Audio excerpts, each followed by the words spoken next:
Despois de vestirse de galego e contarnos a súa peculiar historia sobre Pristiliano, Leo Basi volve a Santiago. Nesta ocasión, o seu cometido será facer de guía turístico na Cidade da Cultura, un espazo que el define como símbolo do despilfarro. Todos os que o desexen poderán asistir a esta visita da man de Basi o 16 de outubro.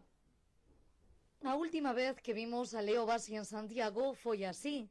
Agora volve a capital galega para chegarse ata este espazo, a Cidade da Cultura, un lugar que este clown define así.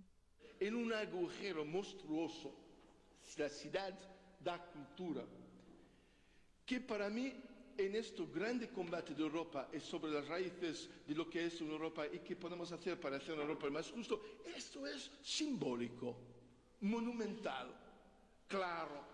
Ahí no es la opinión de Leo Basi, ahí tú lo tocas, son 465 millones. Se toca, se puede mirar, se puede dar la vuelta, se puede hacerse una idea de lo que había atrás. Y además, yo voy a hacer una pregunta, y lo hago en el autobús, a la Iglesia Católica. ¿Cómo es que os habéis callado sobre esta cosa? ¿No habéis visto que es un insulto increíble a la catedral y a la ciudad de Santiago de Compostela?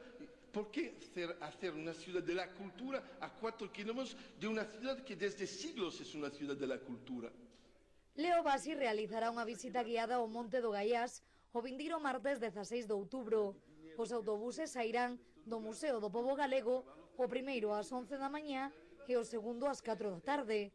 Os interesados en anotarse poderán obter máis información na páxina web de Leo Basi ou en Payasos en Rebeldía. Pois coñecemos xa algunhas